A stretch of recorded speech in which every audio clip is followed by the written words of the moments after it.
Welcome to கவிதமிழ் kitchen. இன்றைக்கி நம்ம பார்க்க போகிற ரெசிபி ரொம்ப முறுமுறுப்பான பீட்ரூட் ஃப்ரை பார்க்க போகிறோம். இதுக்கு தேவையான பொருட்கள் வந்து நான் டிஸ்கிரிப்ஷன் பாக்ஸில் கொடுத்துருக்கேன், செக் பண்ணிக்கோங்க. வாங்க எப்படி செய்கிறதுன்னு பார்க்கலாம். இன்றைக்கி இதுக்காக நான் வந்து ஒரு பெரிய பீட்ரூட் ஒன்று எடுத்திருக்கேன். அதை வந்து நீளமாக கட் பண்ணிக்கலாம். இந்த மாதிரி நீளமாக கட் பண்ணி எடுத்துக்கோங்க.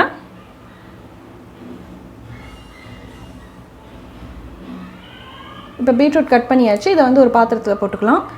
போட்டுட்டு இதுக்கு தேவையான பொருட்கள்லாம் சேர்த்து நல்லா மிக்ஸ் பண்ண ஆரம்பிச்சிடலாம். இது ரொம்ப மொறுமொறுப்பாக இருக்கும். ரச சாப்பாடு, தயிர் சாப்பாட்டுக்கெலாம் இருக்குது. ஈவினிங் ஸ்நாக்ஸுக்கும் எடுத்துக்கலாம். ஃபஸ்ட்டு வந்து இதுக்கு தேவையான அளவு உப்பு போட்டுக்கலாம். அதுக்கப்புறம் கொஞ்சம் மஞ்சள் தூள், இது கூட கொஞ்சம் வரமிளகாத்தூள் வந்து நான் காரத்துக்கு தகுந்த மாதிரி போட்டுக்கோங்க. நான் இன்றைக்கி 1 டீஸ்பூன் போட்டிருக்கேன். போட்டு நல்லா இதை மிக்ஸ் பண்ணிக்கலாம். எல்லாம் நல்லா மிக்ஸ் ஆகிற மாதிரி, காயில் ஒட்டுற மாதிரி நல்லா மிக்ஸ் பண்ணிக்கோங்க. அதுக்கப்புறம் 1 டேபிள் ஸ்பூன் வந்து கார்ன்ஃப்ளவர் மாவு, இது கூட வந்து 1 டேபிள் ஸ்பூன் கடலை மாவு, அப்புறம் 1 டேபிள் ஸ்பூன் வந்து அரிசி மாவு. அப்புறம் இது கூட நான் வந்து 1 டீஸ்பூன் வந்து மிளகுத்தூள் போட்டிருக்கேன்.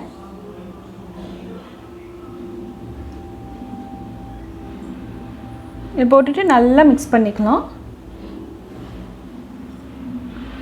இப்போ வந்து இது நல்லா மிக்ஸ் பண்ணிக்கலாம். இதுக்கு தண்ணி எதுவும் தேவைப்படாது, ஏன்னா பீட்ரூட்டில் இருக்க தண்ணியே இதுக்கு சரியாக இருக்கும். அதனால் இந்த மாதிரி நல்லா மிக்ஸ் பண்ணிக்கோங்க.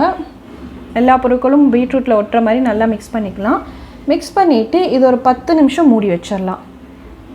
இதுக்கு தண்ணி எதுவும் தேவைப்படாது. தண்ணி ஊற்றிடாதீங்க. தண்ணி ஊற்றினீங்கன்னா ரொம்ப எண்ணெயில் பொரியும் போது படப்படன்னு தெறிக்க ஆரம்பிச்சிடும். அதனால் காயில் இருக்க ஈரப்பதமே நமக்கு போதும். இப்போ ஒரு 10 நிமிஷம் மூடி வச்சிடலாம். இப்போ 10 நிமிஷம் ஆயிடுச்சு.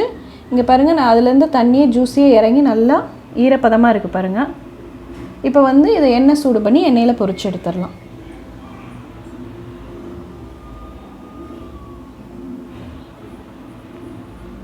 எண்ணெய் ஊற்றிட்டு மீடியம் ஃப்ளேமில் வச்சுக்கோங்க.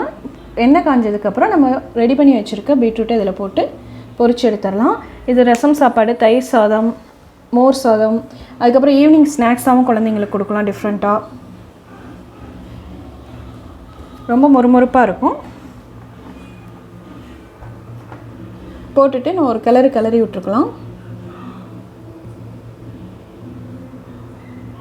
மீடியம் ஃப்ளேம்லேயே வச்சுக்கோங்க. ஹை ஃப்ளேமில் வச்சிங்கன்னா பீட்ரூட் வந்து சீக்கிரம் கரிஞ்சிரும். அதனால் மீடியம் ஃப்ளேம்லேயே வச்சுக்கோங்க.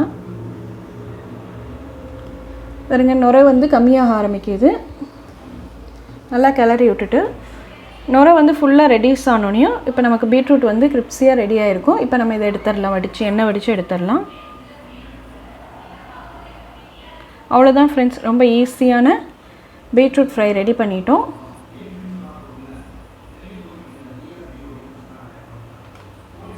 வீட்டில் ட்ரை பண்ணி பாருங்கள்.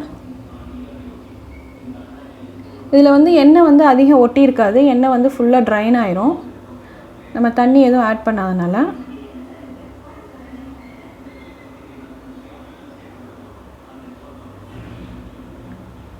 இப்போ இது கூட நான் வந்து கருவேப்பிலை போட்டு மேலே, பீட்ரூட் ஃப்ரைக்கு மேலே கருவேப்பிலை கொஞ்சம் போட போகிறேன். கருவேப்பிலை இந்த சூடான எண்ணெயில் போட்டு பொரிச்சு எடுத்துடலாம்.